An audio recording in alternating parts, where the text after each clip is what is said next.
जंतर मंतरवर सुरू असलेलं दिल्लीतल्या जंतर मंतरमध्ये कॉक्रोच जनता पार्टीच्या आंदोलनाला यश आलं। अखेर धर्मेंद्र प्रधान यांनी राजीनामा दिला।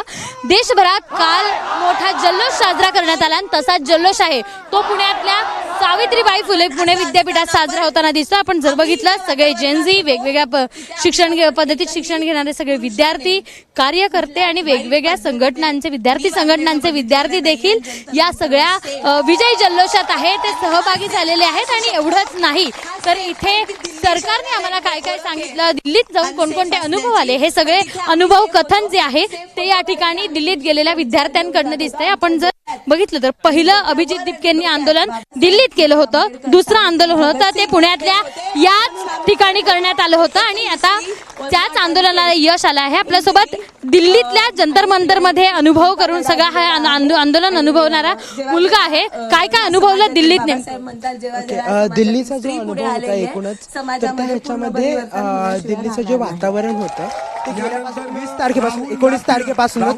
बऱ्यापैकी टेन्स झालेलं होतं। विद्यार्थी मोठ्या संख्येने तिथे आलेले होते आणि तेवढ्याच संख्येने पोलीस दिल्लीमध्ये उपस्थित होते आणि महाराष्ट्रातून गेलेले विद्यार्थी म्हणून तिथे बऱ्यापैकी कुठल्याच प्रकारची शाश्वती नव्हती। पण दिल्लीच्या ह्याच्यामध्ये जे दिल्लीची ओव्हरऑल सर्व नागरिक आणि जो नागरी समाज भारताच्या विविध भागांमधून या आंदोलनासोबत उभा राहिला तर त्याची खूप मोठी साथ दिल्लीमध्ये आपल्याला भेटलेली दिसून येते। मागणीला यश आलंय। आज तुम्ही ज्या पुण्यातनं गेला होता तिथे जल्लोष साजरा करताय। येस, सो मागणीला यश नक्की आलेला आहे आणि त्याचा आनंदही आहे आणि त्याचा जल्लोषही साजरा करतो आहोत।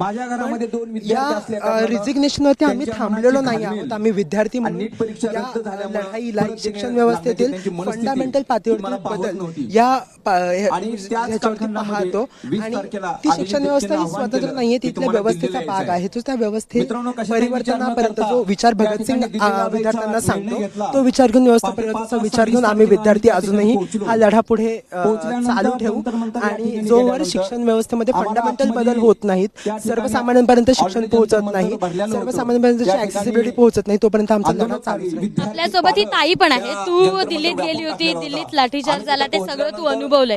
काय अनुभव होता दिल्लीत आणि आज पुण्यात त्याच्यासाठी विजय जल्लोष साजरा? दिल्लीचा अनुभव हा खूप आमच्यासाठी विद्यार्थी तरुण म्हणून खूप भयंकर होता।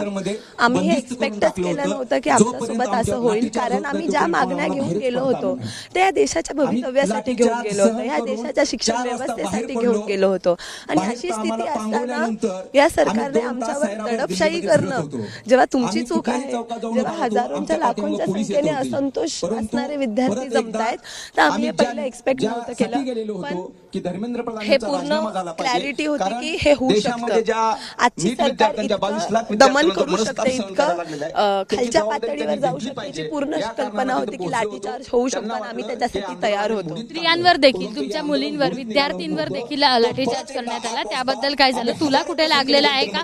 तू तेव्हा कुठे होती? मी पहिल्या स्टॅम्पेड मध्ये अडकले होते आणि स्टॅम्पेड मध्ये चेंगराचेंगरी होताना, अगदी मृत्यू होताना गोष्टी वाचलेल्या, मृत्यू होता राहिलेला आहे लोकांचा। तिथून पुढे जाताना संसदेपासून 300 मीटरवर असताना मला पायाला इथं हा भाग आहे माझा सुजलाय, हा इथे दगडाचा मोठा मार लागला होता आणि पोलीस मागून, माझा एक व्हिडिओ व्हायरल होतोय ज्याच्यातून पोलीस मला मागून ढकलतायत, तर त्या पोलिसांच्या मागच्या काट्या ज्या आहेत त्या इथून मागून मला पाठीला लागलेल्या आहेत। तर आम्ही 300 मीटर पासून असताना 300 मीटर ते जंतर मंतर असा 1 किलोमीटर पोलिसांनी आम्हाला अक्षरशः ढकलत जंतर मंतर पर्यंत आणलंय की तुम्ही इथे थांबू नका, आणि आम्हाला ही धमकी पण दिली की जर तुम्ही इथे थांबला तर तुम्हाला अटक करण्यात येऊ शकते, आम्ही तुम्हाला डिटेन करू शकतो, अशी आमच्यावर स्थिती होती। तर पोलिसांनी अक्षरशः अश्रूचे बॉम्ब आमच्यावर फेकले। आम्हाला 2-3 वेळा असं झालेलं आहे की हे आत गेल्यानंतर श्वास घेता येत नाही तुम्हाला, जर टिअर बॉम्ब आत गेले असतील तर, आणि पाऊस पडत होता तर हे जळतं। सो अशी स्थिती असताना स्त्रियांना, मुलांना अक्षरशः पळवलेलं आहे, त्यांना डोक्यात मारलेलं आहे, त्यांना हे सगळं झालं, तुमची मागणी मान्य झाली, इथून पुढे कोणत्या प्रश्नांसाठी तुम्ही लढणार आहात हे तर सगळं संपेल, नीट परीक्षेचा सगळा छडा लागेल, इथून पुढचा तरुणाईचा प्रश्न कोणता?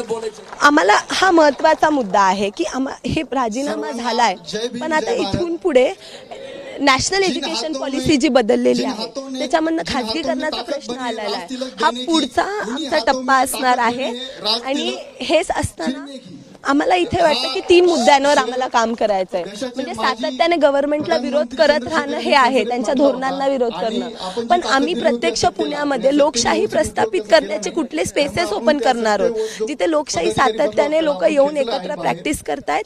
आणि आम्ही 3 सूत्र घेतोय: resist the government, reclaim the democracy and rebuild the nation. आणि आमचा पुढचा प्रश्न हा NTA NEP ह्याच्यावर कसं मुलांमध्ये जाऊन डायलॉग होऊ शकतो, हा आमचा पुढचा अजेंडा असणार. एज्युकेशन सिस्टीमवर हे आंदोलन उभं राहिलं होतं. एका राजीनाम्यानं ही एज्युकेशन सिस्टीम सुधरेल असं वाटतंय? नाही. ह्या राजीनाम्यावरनं खूप काही बदलतं आणि खूप काही बदलत नाही. खूप काही बदलतं. या सरकारचं एक प्रकारचा आतापर्यंत जो मुजोरपणा होता हो या राजीनाम्यातनं कमी होणार. इथून पुढे मोदी सरकार विचार करताना 10 वेळा विचार करेल आणि कृती करणार. पण प्रल्हाद जोशी जो बसवलाय, आताचा जो माणूस बसवलाय, तो जो बसवलेला आहे तो तितकाच उजवा माणूस आहे, तो तितकाच कपटी माणूस आहे आणि या व्यवस्थेने त्याला त्यांचे RSSच्या गणवेशातले फोटो देखील व्हायरल होत आहे. सोशल मीडियावर म्हटलं जात आहे जेनझी जर तुम्ही जिंकले असाल तर हा आमचा नवीन शिक्षण मंत्री आहे म्हणून. येस, त्यांना एक प्रकारे हा आधीच कळलेला मुद्दा होता की जरी धर्मेंद्र प्रधान गेला तरी बसणार कोण आहे पुढं, ह्यांचाच माणूस येऊन बसणार आहे, ह्यांचाच RSSचाच माणूस येऊन बसणार आहे. का? कारण की ह्यांना यांचे हितसंबंध सोडायचे नाहीये, त्यांना यांचा कंट्रोल सोडायचा नाहीये शिक्षणावरचा. ह्यांना शिक्षणामध्ये ब्राह्मणवाद आणायचा, ह्यांना शिक्षणामध्ये प्रायव्हेटायझेशन आणायचं, त्याच्यासाठी RSSचा माणूस बसवण्याशिवाय चॉईस नाहीये.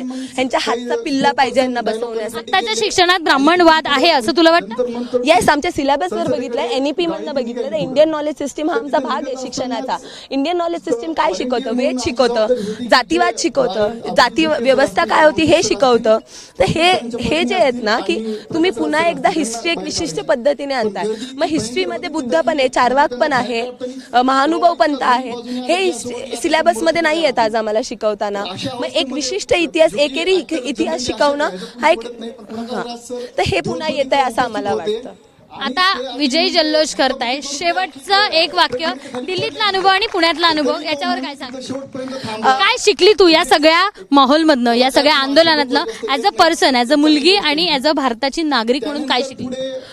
मी एक शिकले की जेव्हा जेव्हा लोक एकत्र येतात तेव्हा तेव्हा इतिहास घडलेला आहे आणि जेव्हा जेव्हा भारताची लोक एकत्र येतात तेव्हा तेव्हा असा इतिहास घडलेला आहे. जेव्हा 12 वर्षात तुम्हाला राजीनामा कुणीच दिला नाही, त्या 12 वर्षाच्या ह्या वर्षात आम्ही राजीनामा घेऊन जातो, हे मी शिकलेली आहे. आणि मुलगी म्हणून मी भारतात सेफ असू शकते हे मला जंतर मंतरच्या आंदोलनाने शिकवलेलं आहे. अर्थातच ती तिच्या दिल्लीतलाच सगळा अनुभव आहे तो तिने आपल्या सगळ्यांसोबत संवाद साधला आहे आणि तो सगळा शेअर केला आहे. आणि पुण्यातल्या या सावित्रीबाई फुले विद्यापीठात अनेक विद्यार्थी आहेत, ते वेगवेगळ्या शहरातून वेगवेगळ्या शिक्षण घेणारे हे सगळे विद्यार्थी या ठिकाणी येत आहेत आणि जल्लोष साजरा करतायत. काहीच वेळात रोहित पवार देखील या ठिकाणी येतील, ते देखील या सगळ्या विद्यार्थ्यांसोबत जल्लोष साजरा करतील. कॅमेरामन राजेश बेडकर सह शिवानी पांढरे, ABP माझा, पुणे.